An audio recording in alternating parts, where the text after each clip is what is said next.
अभी के बड़े खबर गरियाबंद इलाका ले बता दिन आईएएस रानू साहू के मायके में पहुंचे है ईडी के टीम जांच करे बर आज बिहनिया ही ईडी के टीम पांडुका पहुंचे है जो कर मायके है गांव है यहाँ।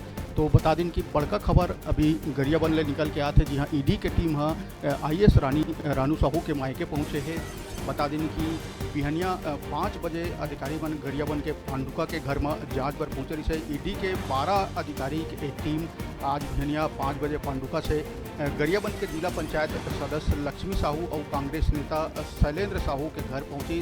बता दिन पहली तो परिवार वाला मन टीम ला अंदर आए वाला मना करत रही, लेकिन कुछ देर बाद टीम घर के अंदर चले गई। ओकर बाद टीम वहाँ जांच करत है अतन अभी तक चलत है। बता दिन कि लक्ष्मी साहू कलेक्टर रानी रानू साहू के माँ हैं, वही शैलेंद्र साहू पर चचेरा भाई है। तो बड़का खबर गरियाबंद के पांडुका इलाका ले जी हाँ रानू साहू के घर में ईडी के टीम दस्तक दे और मायके में ईडी के टीम बिहनिया दस्तक दिए है।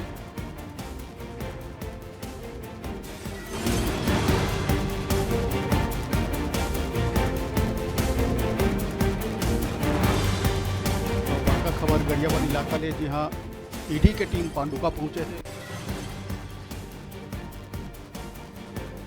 आईएएस रानू साहू के मायके पहुँचे है। बता दिन ईडी की टीम वहाँ दस्तावेज खंगालत है।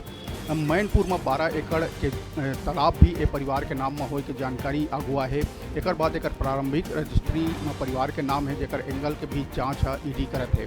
बता दिन कि छापा के कार्रवाई लंबा समय चले के आशंका जताई जाती है। तो रानू साहू के घर भी पहुंच चुके हैं ईडी के टीम। बता दिन कि ईडी है एक बड़का सर्च ऑपरेशन के तौर में 11 अक्टूबर के बिहनिया प्रदेश के 40 से अधिक ठिकाना में छापेमारी करी रही से। एक एमा केंद्र में जो रही से कोयला ढुलाई से जुड़े नेटवर्क रही से।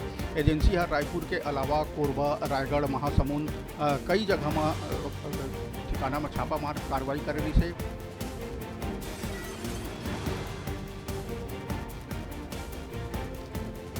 बता दिन रायगढ़ कलेक्टर रानू साहू ओकर सरकारी आवास में भी जब छापा मारे करे गई से रायपुर के तो रायगढ़ के तो सरकारी बंगला में वो नहीं रही से उसका बंगला ला सील कर दे गई से। 12 अक्टूबर के रानू साहू रायगढ़ पहुँच के ईडी के जांच अधिकारी ला तलाशी पर आमंत्रित करी। ओकर बाद बंगला में रायगढ़ कलेक्टर के विस्तृत तलाशी ले गई।